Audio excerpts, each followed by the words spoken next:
So I signed up for a mixing class, a virtual class with a producer, a mix engineer, Philip Weinrub.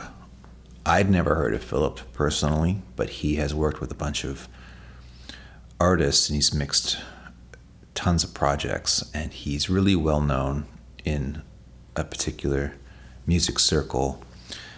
And I got on the workshop call, and there were like 400 people on there. And it was done over Zoom and all this stuff, and it was more than I expected. But one of the first things he taught us or talked about was limitations. Limiting what your role is as a mix engineer, limiting how much time you have to mix the thing, limiting what you can and can't do in the session. And as a creator, and artist, I'd never really considered the power of limitations on making art and setting up constraints for ourselves. And why do we do this? Why are limitations helpful? Well, I think it's because, we've got so many options today in our home studios. Unlimited takes, unlimited ability to tweak and to autocorrect. And we've I think we've taken our art and we've made it into a contest almost of who can make the best sounding piece of music, who can compete with the stuff that we hear on Spotify or whatever you listen to your music on. We have taken the joy and the expression and the fun out of creating art. If you look back at some of your favorite artists, if you're around my age, or maybe you're younger, maybe you're older. By the way, thank you for your comments in the last video.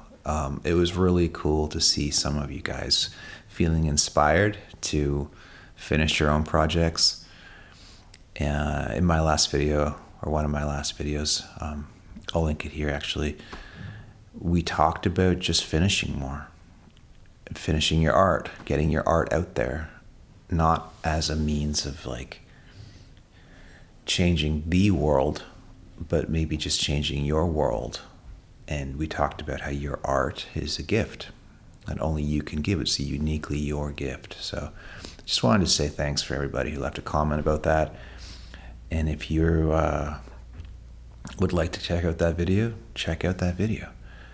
That being said, going back to limitations, if you look back at some of your favorite artists of the past, like the Beatles, for example, they had 4 tracks to work on. A lot of artists did not have like the control that we have today in the studio, right? And I wrote an article on Substack about this, and somebody left a comment, and they said, I limit myself to 3 takes because it forces me to actually do a better job of being prepared, being serious about the takes. If you only have 3 shots, or you've whatever arbitrary number you give yourself, it forces you to actually take it a little more serious. If you have unlimited takes, you have no reason to really take it seriously. You have nothing, you have no limit, you have no wall to have your back against, right? So I thought that was really interesting. And I thought too that it makes the process more rewarding because you start to take your art a little more seriously. That guitar part, you actually are excited to think, okay, I have a definitive endpoint here that I need to finish this. And I need this guitar to be written. I need this guitar part to be written. So in a way, limitations, they force you to make decisions. They force you to decide quickly and then to move on. And this forces you to go to the next step and the next step and the next step until you are at the end of the project, for better or for worse. At the very least, it forces you to finish stuff. It forces you to do the hard work of creating. Because as I've said before, it's so easy to imagine ourselves as the artists that we want to be. But the real growth, the real act of being an artist is in doing the work. And that's really where the joy and the rewarding aspect of it is. And the growth. So in my own project right now, I'm working on recording another single. I feel funny calling it a single because like it's not going to be on the radio or whatever. I mean, maybe it'll be on something, but a song. I'm recording another song. And for this one, I am playing with the idea of limitations. So my approach to this track was to record maximum 5 live off the floor takes. And I ended up doing 4 takes, and I ended up going with the second one because I thought it just felt the best. It just felt, I wasn't thinking about it. I was just playing through it.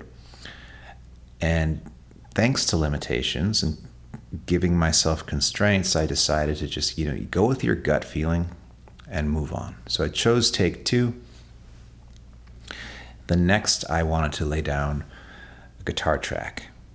And so I set a limit for that too. I said, okay, I give myself 6 takes total. And I ran through and I think I recorded 5, maybe 6 takes, and then done. That's it. We're stopping there. I did a quick comp, not overthinking it, just going with what felt best from left to right in the project. And I didn't overthink it. I finished my comp in about 10 minutes yeah. And it was really nice. Now, I'm not done the project yet. I did vocals, and one day I did 4 or 5 takes, vocal passes. Another day I did another take of vocals, another 4 or 5 takes. Comp those. Vocals for me are my sticking point because they're so connected to how I'm thinking and feeling and how I can imagine myself and being relaxed as I'm singing. It's so important to me, and connecting to the emotion of the song and the lyric. It's a bit of a mental balancing act for me, I think, at times. But part of this journey of embracing where you're at as an artist and applying constraints and limitations means that you have to live with where you're at. You have to keep progressing through, even if you're not happy with a particular aspect of your performance or whatnot. As I've said before, it's not about the end goal. It's not about the outcome. It's about the process. That's what sharpens your artistic edge, makes you a more resilient artist, and helps you to become the artist that you are drawn or driven to be. Whether that's an internal calling, whether that's an external need to share your creativity or your art with the world. So by putting these limitations on our projects, we are able to limit just the sheer amount of options and outs that we can give ourselves when we are endlessly deferring our creative choices to a plugin or to pitch correct or to quantization, and aiming for this perfect sanitized piece of art versus just let's set some limitations around our project. Let's follow those. Let's stick to that. Let's try to be true to our limitations in service of growth, in service of completing a project, so that we can take the lessons, take the growth, take the learning, apply it to the next one, and continue to grow as an artist. And I truly believe the only way you're going to get better, and I said this in my last video, the only way you're going to get better at art is by doing art, whatever that is, whether that's music, whether that's... In this context, I am talking about music. And I think I'm speaking to musicians and songwriters and composers and other artists. So the only way to get better is by doing it. And having limitations in place gets you over these constant excuses that we can make for ourselves and these constant deferments of creativity. And I think that's a really good thing for artists. If we are stuck, if we are overthinking it, we're afraid to share our messy, imperfect art for whatever reason. Expectations that we put on ourselves, fear of how others might think of it, all of that bullshit that we confuse with the actual process of making art, comparing the valuation that we put on our art next to our favorite artists and things like that. So I would encourage you, if you are thinking about starting a project or you're in the middle of a project, allow yourself to apply some limitations to your project. Allow yourself to say, okay, I'm going to limit myself to recording 6 guitar takes or 6 vocals, or I'm going to give myself 2 hours to mix this project. Be okay with that. Try that out. It's not the end of the world. In fact, it'll probably set you free. It'll give you more creative freedom because you're not spending your energy overthinking, is that part good enough, or is this whatever enough? When you set limitations, you free up so much decision-making power, and it forces you to go into the process with a bit more seriousness, because you need to kind of get it right. You're going to have to work a bit harder. Actually, that's not the right way of thinking about it. I would say it just makes you more serious about the time that you do have, the moments, the takes that you do have. And remember this, nobody's watching, nobody's paying attention. This is your own path. This is your own process. So enjoy it. Enjoy being messy. Enjoy being imperfect. Enjoy the process. And then let yourself enjoy applying these limitations and seeing what happens. I am quite confident that you will be happy with the end result. You will have finished something and you will have learned something. So let me know if you are working on a project, and let me know how you want to limit yourself in this project.